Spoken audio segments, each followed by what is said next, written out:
जय हिंद दोस्तों। बिहार दरोगा पीटी एग्ज़ाम जो कि 17 दिसंबर को है, तो साथियों उसके लिए आज की इस वीडियो में पिछले 15 वर्षों में बीपीएसएससी के द्वारा जितने भी इतिहास के क्वेश्चन पूछे गए हैं उसमें से साथियों आज हम लोग 100 मोस्ट इम्पॉर्टेंट क्वेश्चंस को कवर करेंगे जो कि आपके एग्ज़ाम के लिए काफ़ी ज़्यादा इम्पॉर्टेंट रहेगा। तो साथियों अगर आपका भी एग्ज़ाम 17 दिसंबर को फर्स्ट शिफ्ट या फिर सेकंड शिफ्ट में है तो पूरा वीडियो को देखकर ही जाना है, क्योंकि साथियों आपके एग्ज़ाम में यहाँ से 100% प्रश्न पूछे जाने की चांसेस है। तो सेशन को बिना स्किप किए आप सभी पूरा लास्ट तक देखें। तो देखिए पहला क्वेश्चन है, प्रथम अफीम युद्ध का समापन करने वाली संधि कौन सी थी। वेरी इंपॉर्टेंट क्वेश्चन है, चलिए आप सभी आंसर कीजिए। प्रथम अफीम युद्ध का समापन करने वाली संधि कौन सी थी। तो यहाँ पर इस प्रश्न का आंसर हो जाएगा नानकिंग की संधि। साथियों अफीम युद्ध जो है ये कब हुआ था, तो याद रखिएगा प्रथम अफीम युद्ध ये 1839 से 1842 के बीच में हुआ था और इस युद्ध का समापन हुआ था नानकिंग की संधि के तहत। आगे देखिए दूसरा क्वेश्चन है, जहांगीर के शासनकाल में निम्नलिखित में से किस चित्रकार को नादिर उल असर के खिताब से नवाजा गया था। चलिए आंसर करेंगे, बिल्कुल सिलेक्टेड क्वेश्चन है। तो यहाँ पर इस क्वेश्चन का आंसर हो जाएगा उस्ताद मंसूर को।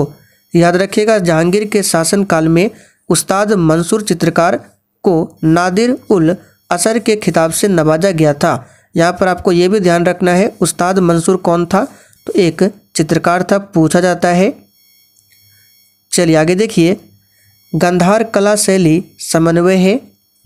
बिल्कुल आपको सोच समझकर आंसर करना है और साथियों प्रत्येक स्टूडेंट को नीचे लाइव चैट में अपना अपना आंसर देना है जिससे आपका प्रॉपर तरीके से रिवीजन भी हो सके। तो साथियों गांधार शैली ये किसका समन्वय है, तो भारतीय और ग्रीक कला का ये मिश्रण है गांधार कला। तो यहाँ पर डी ऑप्शन आपका बिल्कुल सही जवाब है, भारतीय और ग्रीक कला। चलिए आगे देखिए, जब 1942 में अखिल भारतीय राष्ट्रीय कांग्रेस ने भारत छोड़ो आंदोलन छेड़ा तब भारत का वायसराय कौन था। तो साथियों यहाँ पर इस क्वेश्चन का आंसर हो जाएगा लॉर्ड लिनलिथगो था। याद रखिएगा कौन था, लॉर्ड लिनलिथगो। और ये जो भारत छोड़ो आंदोलन हुआ था कब हुआ था, तो 1942 में। इसका नेतृत्व किया था महात्मा गांधी ने और इसी भारत छोड़ो आंदोलन में महात्मा गांधी ने करो या मरो का नारा दिया था, तो इसे भी ध्यान रखें। चलिए आगे देखिए, यूटोपिया का लेखक कौन था। बहुत ही शानदार क्वेश्चन है, चलिए आंसर कीजिए। और साथियों आपके एग्जाम में बहुत ही कम दिनों का समय बचा हुआ है, इसलिए आप लोग डेली क्लास को अटेंड कीजिए। क्लास का टाइमिंग है डेली रात 8:30 बजे से। तो साथियों यूटोपिया का लेखक कौन हो जाएगा, तो यहाँ पर इसका आंसर है सर थॉमस मोर। पूछा जाता है, याद रखिएगा यूटोपिया का लेखक कौन है, सर थॉमस मोर है। आगे देखिए, सांची स्तूप मूल रूप से किस मौर्य शासक ने बनवाया था।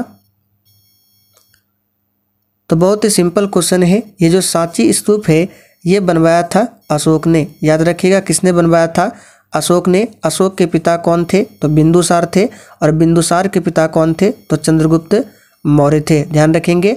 और साथियों ये जो सांची स्तूप है इसे 1789 में विश्व धरोहर स्थल में शामिल किया गया था, विश्व धरोहर सूची स्थल में 1789 में। आगे देखिए, हिंद स्वराज के लेखक निम्नलिखित में से कौन थे। तो साथियों हिंद स्वराज के लेखक कौन थे, तो यहाँ पर इसका आंसर हो जाएगा महात्मा गांधी हिंद स्वराज के लेखक थे। चलिए आगे देखिए, समाचार पत्र रस्तगोप्तार जो कि सच बताने वाला एक पत्र था, इसका संबंध निम्नलिखित में से किस धर्म के सुधारों से था। चलिए आंसर कीजिए, बहुत ही शानदार लेवल का क्वेश्चन है।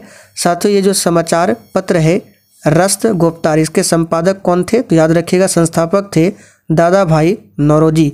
दादा भाई नौरोजी को भारत का वृद्ध पुरुष भी कहा जाता है। तो ये जो पत्र था किस धर्म के सुधार से था, तो याद रखिएगा पारसी धर्म। यहाँ पर डी ऑप्शन अगर आपने दिया है तो आपका बिल्कुल सही जवाब है पारसी धर्म। चलिए आगे देखिए, निम्नलिखित में से कौन मानव जीवन के सभी दुखों के नाश के लिए अष्टांगिक मार्ग की सलाह देते हैं। चलिए एक भी प्रश्न को स्किप नहीं करना है, सारे प्रश्न आपके एग्जाम के लिए काफ़ी ज़्यादा इम्पोर्टेंट है, क्योंकि आज हमने 2008 से लेकर अब तक बिहार दरोगा एग्जाम में जितने भी इतिहास के क्वेश्चन पूछे गए उन सभी को कवर कर रहे हैं। तो साथियों, सभी दुखों के नाश के लिए अष्टांगिक मार्ग की सलाह कौन देते हैं? तो गौतम बुद्ध देते हैं। तो यहाँ पर सी ऑप्शन आपका सही जवाब है। और यहाँ से एक क्वेश्चन बनता है, मध्यम मार्ग का उपदेश किसने दिया था? तो इसे भी ध्यान रखना है, गौतम बुद्ध ने मध्यम मार्ग का उपदेश दिया था।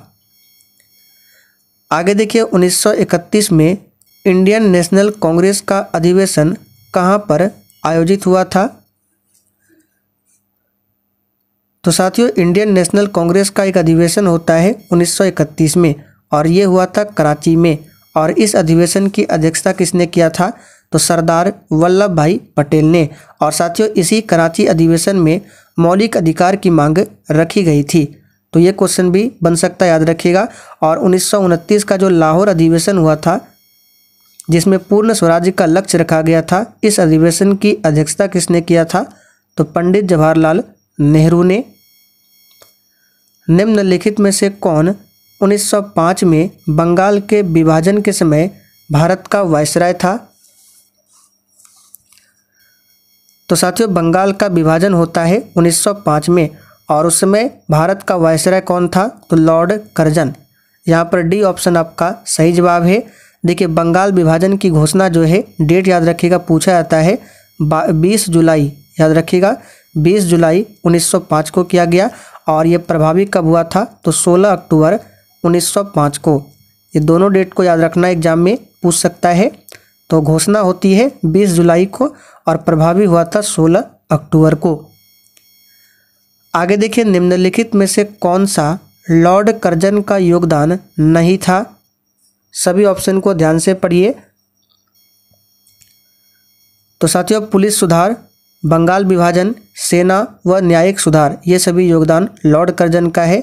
जबकि सती प्रथा पर रोक, ये लॉर्ड कर्जन का योगदान नहीं है। सती प्रथा पर रोक लगाया था लॉर्ड विलियम बेंटिक ने, जो कि भारत के प्रथम गवर्नर जनरल थे।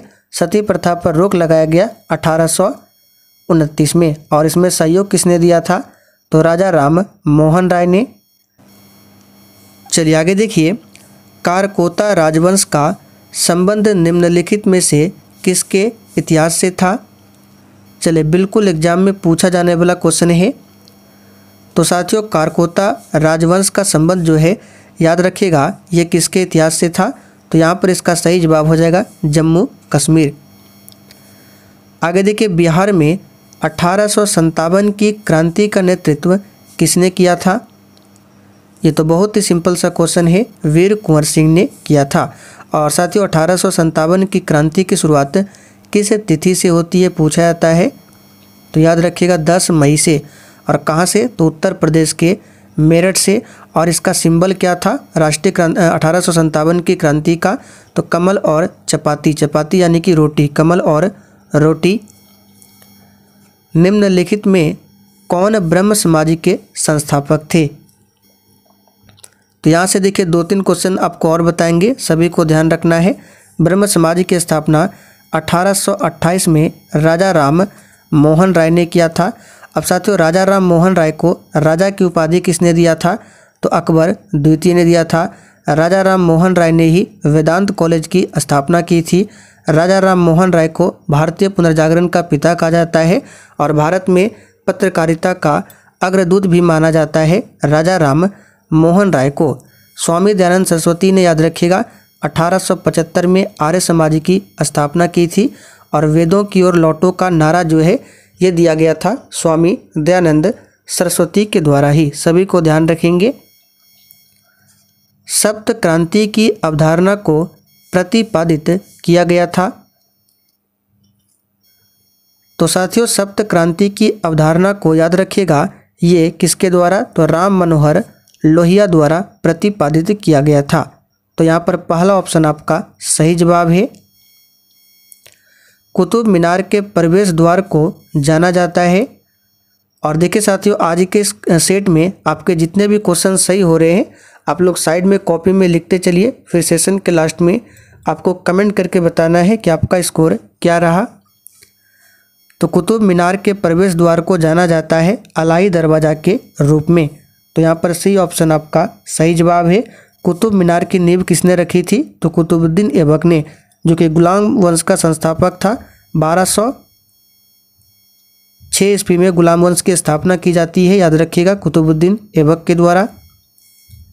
मराठा शासक छत्रपति शिवाजी की राजधानी का नाम क्या था?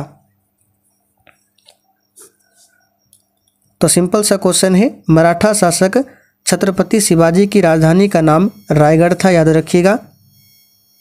आगे देखिए, गंगैकोंड चोलपुरम का निर्माणकर्ता कौन था? और साथियों, अगर आपको किसी भी प्रश्न में थोड़ा भी डाउट होता है तो आप लोग तुरंत कमेंट करके पूछ सकते हैं। आपके कमेंट का रिप्लाई 100% दिया जाएगा।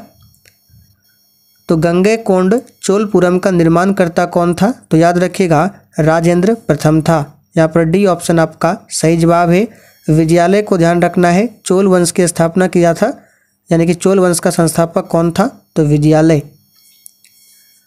तोता ए हिंद के नाम से प्रसिद्ध अमीर खुसरो कहाँ पर पैदा हुआ था? चलिए, ये क्वेश्चन बिहार दरोगा के एग्जाम में पूछा जा चुका है, तो इसे याद रखिए। तो यहाँ पर इसका आंसर क्या हो जाएगा? पटियाली में इसका जन्म हुआ था। पटियाला नहीं होगा, पटियाली में होगा। आगे देखिए, निम्नलिखित सुल्तानों में से कौन लाख बख्श के नाम से जाना जाता है? चलिए फटाफट से आंसर कीजिए। और साथियों, पीडीएफ के लिए आप लोग टेलीग्राम चैनल को ज्वाइन कर लीजिए। टेलीग्राम का लिंक इसी वीडियो के नीचे डिस्क्रिप्शन बॉक्स में दिया गया है, वहाँ पर इसका पीडीएफ आपको मिल जाएगा बिल्कुल फ्री में। तो लाख बख्श के नाम से जाना जाता है कुतुबुद्दीन ऐबक को। सिंपल सा क्वेश्चन है, जो कि गुलाम वंश का संस्थापक था। इसकी मृत्यु 1210 में हो जाती है, घोड़े से गिरकर पोलो खेलते समय। औरंगजेब की मृत्यु के समय मराठा साम्राज्य का नेतृत्व किसके पास में था? चलिए आंसर कीजिए फटाफट से।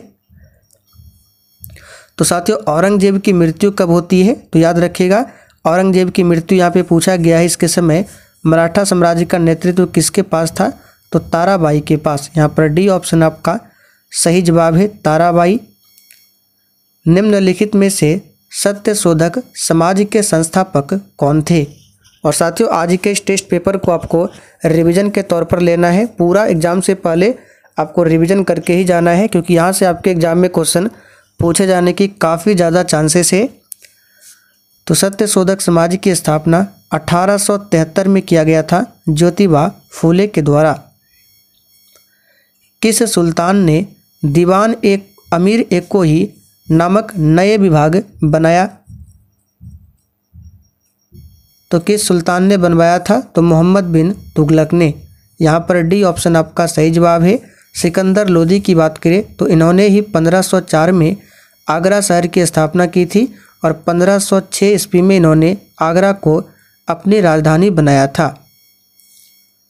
दक्षिण अफ्रीका में प्रवास के दौरान महात्मा गांधी ने कौन सी पत्रिका प्रकाशित की थी? तो साथियों, दक्षिण अफ्रीका में प्रवास के दौरान महात्मा गांधी ने, याद रखिएगा, इंडियन ओपिनियन नामक पत्रिका प्रकाशित किया था। तो यहाँ पर बी ऑप्शन आपका सही जवाब है, इंडियन ओपिनियन। पानीपत का तीसरा युद्ध किसके बीच लड़ा गया था? तो साथियों, पानीपत का तीसरा युद्ध 1761 में हुआ था और ये अफगान और मराठा के बीच में हुआ था। और इस युद्ध में मराठों का नेतृत्व किसने किया था? तो सदाशिवराव भावने। इसे भी ध्यान रखें। निम्नलिखित में से किसने इंडियन ओपिनियन नामक समाचार पत्र आरंभ किया था? और साथियों, आज का अगर आपको सेशन पसंद आता है तो आप लोग कमेंट करके बताइएगा। फिर कल हम लोग क्या करेंगे, 2008 से लेकर अब तक जितने भी पॉलिटी के क्वेश्चन पूछे गए हैं उनको कवर कर लेंगे। तो इंडियन ओपिनियन नामक समाचार पत्र महात्मा गांधी के द्वारा आरंभ किया गया था।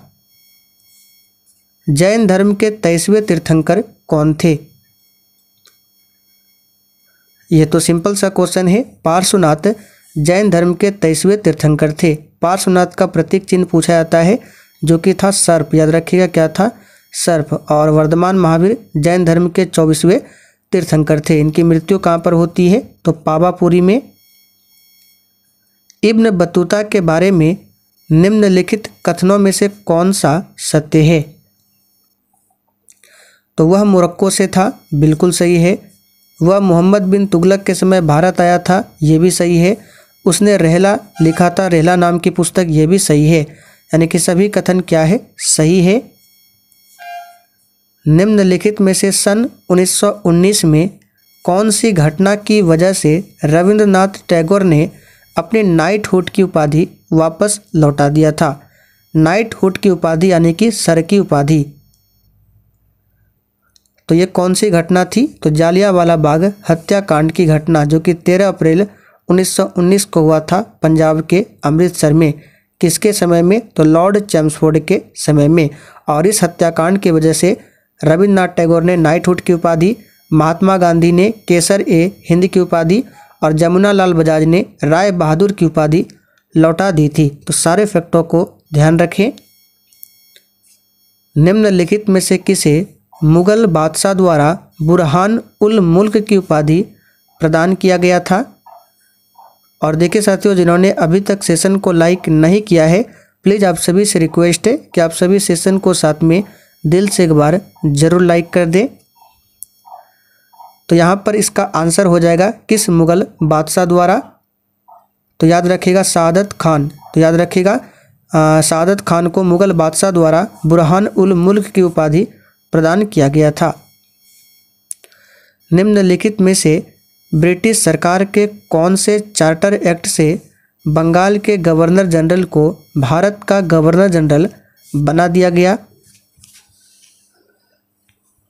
तो सिंपल सा क्वेश्चन है, हमने आपको प्रैक्टिस सेट में भी बताया था। 1833 का चार्टर एक्ट था, याद रखिएगा 1833 का जो चार्टर एक्ट है, इसी के तहत बंगाल के गवर्नर जनरल को भारत का गवर्नर जनरल बना दिया गया। और भारत के प्रथम गवर्नर जनरल के रूप में किसने कार्य किया, तो याद रखिएगा लॉर्ड विलियम बेंटिक ने।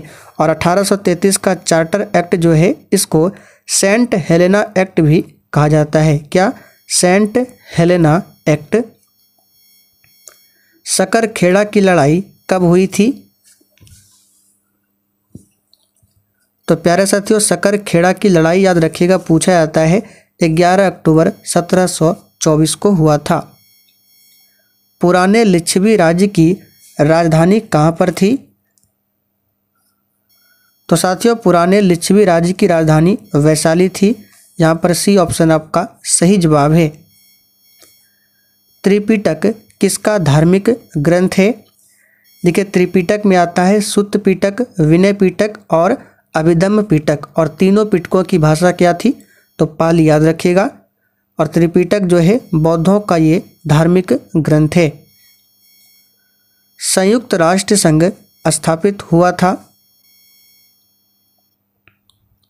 तो सिंपल सा क्वेश्चन है 24 अक्टूबर 1945 को संयुक्त राष्ट्र संघ की स्थापना होती है। और इसका हेडक्वार्टर कहाँ पर है, तो न्यूयॉर्क में है। और 1939 में क्या हुआ था, तो द्वितीय विश्व युद्ध का प्रारंभ हुआ था 1939 में, जो कि 1939 से लेकर 1945 तक चला था। चंद्रगुप्त मौर्य के साम्राज्य की राजधानी कहाँ पर थी, तो साथियों चंद्रगुप्त मौर्य ने मौर्य वंश की स्थापना किया था। और इनके साम्राज्य की राजधानी कहाँ पर थी, तो पाटलिपुत्र। कहाँ पर, पाटलिपुत्र। निम्नलिखित में से किसने ठगी के उन्मूलन से संबंधित सुधार लागू किए थे, तो साथियों ठगी के उन्मूलन से संबंधित सुधार जो लागू किया गया था लॉर्ड विलियम बेंटिक के द्वारा। किसके द्वारा, लॉर्ड विलियम बेंटिक के द्वारा। यहाँ पर आपको सुमेलित करना है। तो देखिए अहमदाबाद मिल हड़ताल 1918, खेड़ा सत्याग्रह ये भी 1918 हो जाएगा। जालियांवाला बाग हत्याकांड ये हो जाएगा 1919, चंपारण सत्याग्रह 1917। तो यहाँ पर इस प्रकार आंसर हो जाएगा आपका ए का 3, बी का 4, सी का आपका हो जाएगा 2 और डी का 1। देखिए डी ऑप्शन में दिया गया है। अब यहाँ पर देख सकते हैं A का 4 भी हो सकता है, दोनों जगह 1918 है, तो इस प्रकार आंसर सी और डी दोनों हो सकता है। आप लोग एक बार देख लीजिएगा। 1816 में सुगौली की संधि अंग्रेज एवं किसके बीच हस्ताक्षरित हुई थी? तो साथियों सुगौली की संधि जो है 1816 में हुआ था। किसके किसके बीच में? तो अंग्रेज और गोरखा के बीच में। याद रखिएगा यहाँ पर बी ऑप्शन आपका सही जवाब है, अंग्रेज और गोरखा के बीच में। और इस संधि के तहत याद रखिएगा नेपाल का युद्ध समाप्त हुआ था। प्रथम आंग्ल सिख युद्ध निम्नलिखित में से किन वर्षों में हुआ था? तो यहाँ पर इसका आंसर हो जाएगा प्रथम आंग्ल सिख युद्ध जो है ये हुआ था 1845-46 में। यहाँ पर बी ऑप्शन आपका सही जवाब है। और 1846 में यह जो है लाहौर की संधि के तहत इस युद्ध का समापन हुआ था, प्रथम आंग्ल सिख युद्ध का। निम्नलिखित में से किसके द्वारा poverty and un British rule in India नाम की पुस्तक लिखी गई थी? तो सिंपल सा क्वेश्चन है, दादा भाई नौरोजी के द्वारा। और साथियों आपको याद होगा भारत में राष्ट्रीय आय का अनुमान लगाने वाले प्रथम व्यक्ति कौन थे? तो दादा भाई नौरोजी। और उस समय प्रति व्यक्ति आय क्या थी? तो 20 रुपये। नेचुरलिस्ट हिस्टोरिया के लेखक कौन थे? तो साथियों नेचुरलिस्ट हिस्टोरिया के लेखक कौन थे? तो प्लिनी। टॉलमी की बात करें तो इन्होंने लिखा है भारत का भूगोल। निम्नलिखित में से किस सिख गुरु ने गुरुमुखी लिपि की शुरुआत किया था? तो साथियों गुरुमुखी लिपि की शुरुआत किया था किसने? तो सिखों के दूसरे गुरु गुरु अंगद देव ने। यहाँ पर पहला ऑप्शन आपका सही जवाब है, याद रखिएगा। और यहाँ पे देख सकते हैं एक पूछा था आदि ग्रंथ, तो आदि ग्रंथ की रचना किसने किया था? तो गुरु अर्जुन देव ने, जो कि सिखों के 5वें गुरु थे। गुरु गोविंद सिंह सिखों के 10वें गुरु थे। इन्होंने 1699 में खालसा पंथ की स्थापना की थी। और गुरु नानक देव सिखों के प्रथम गुरु थे। विश्व के इतिहास में पहली परमाणु आपदा कब हुई थी? तो साथियों विश्व के इतिहास में 6 अगस्त 1945 को जापान के कहाँ पर? तो याद रखिएगा जापान के हिरोशिमा पर पहली बार परमाणु बम को गिराया गया था। कब? तो 6 अगस्त 1945 को। ठीक 3 दिन बाद 9 अगस्त 1945 को जापान के नागासाकी शहर पर दूसरी बार परमाणु बम गिराया गया था। पहली बार हिरोशिमा और दूसरी बार नागासाकी। गौतम बुद्ध के संवादों की भाषा क्या थी? तो सिंपल सा क्वेश्चन है, पाली भाषा में सर्वाधिक उपदेश दिए थे। बंगाल के विभाजन को रद्द किया गया। तो साथियों बंगाल के विभाजन को लॉर्ड हार्डिंग द्वारा रद्द किया गया। और इसी के समय में यानी लॉर्ड हार्डिंग के ही समय में ब्रिटेन का राजा जॉर्ज पंचम भारत आए हुए थे। और 12 दिसंबर 1911 को आपको याद होगा क्या हुआ था? तो दिल्ली दरबार का आयोजन हुआ था। और इसी के तहत 1911 में भारत की जो राजधानी है वो दिल्ली स्थानांतरित करने की घोषणा हुई थी। और 1912 में दिल्ली को राजधानी बनाया गया था। फ्रंटियर गांधी किसे कहा जाता है?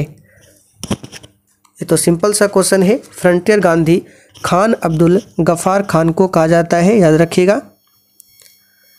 आगे देखिए, निम्न में से कौन सी प्रार्थना समाज की मांग नहीं थी?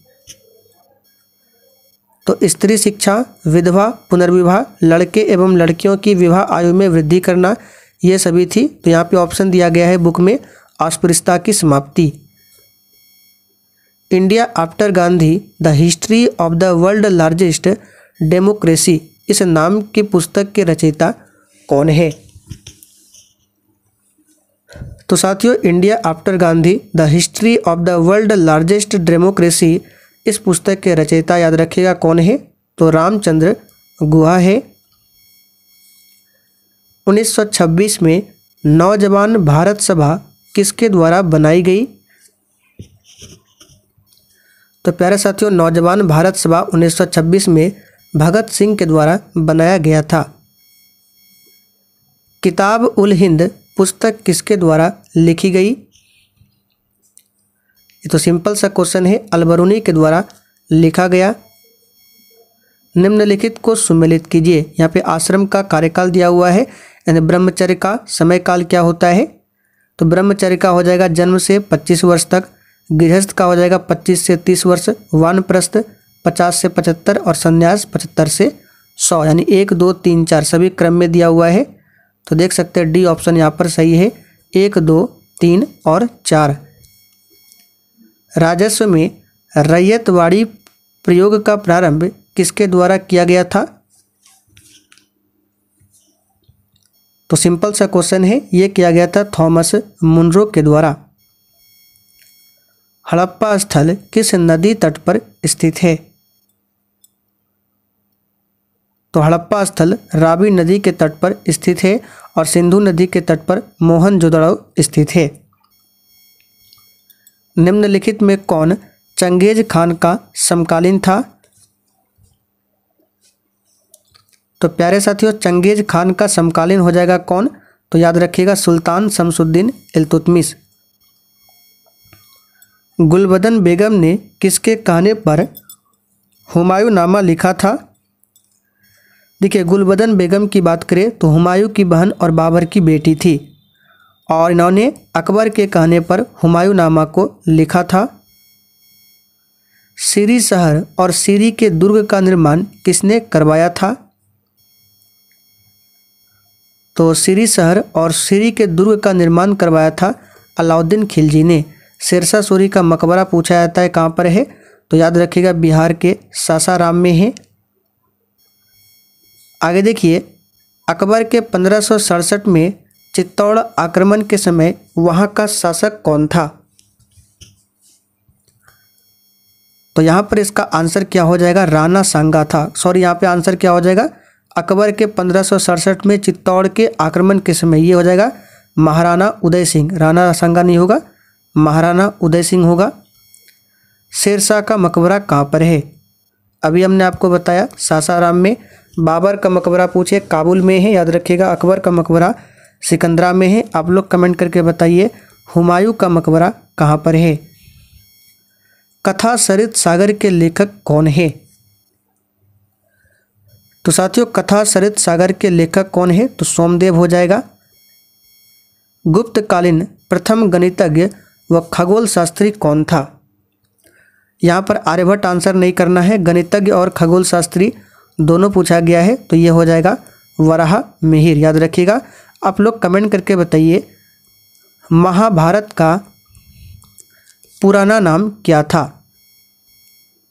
निम्नांकित में से किसने हिंदी भाषा को भारत की राष्ट्रभाषा के रूप में स्वीकारा व पहली बार स्वराज शब्द का प्रयोग किया था? तो ये किया था किसने? स्वामी दयानंद सरस्वती ने। स्वामी दयानंद सरस्वती का मूल नाम पूछा जाता है, क्या था? तो मूल शंकर था, याद रखिएगा। और याद रखिए तानसेन का मूल नाम भी पूछा जाता है जो कि रामतनु पांडे था। और बीरबल का मूल नाम क्या था? आप लोग कमेंट करके बताइए। तो चलिए बता देते, बीरबल का मूल नाम था महेश दास। स्वाधीनता आंदोलन के दौरान पूर्ण स्वराज के लक्ष्य की घोषणा कब की गई थी? तो ये किया गया था 1929 में, याद रखिएगा। सूफी संत ख्वाजा मोइनुद्दीन चिश्ती का उर्स खाली स्थान यहाँ पर मनाया जाता है?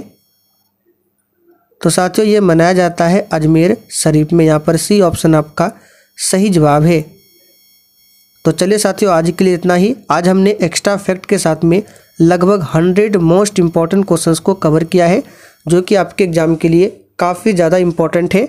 तो साथियों, अगर आपको सेशन पसंद आया हो तो आप लोगों को कमेंट करके बताना है। फिर उसके बाद हम लोग 2008 से लेकर 2023 तक में जितने भी ज्योग्राफी के क्वेश्चन पूछे गए, फिर पॉलिटी का है, फिर साइंस का है, उन सभी को हम लोग कवर कर लेंगे।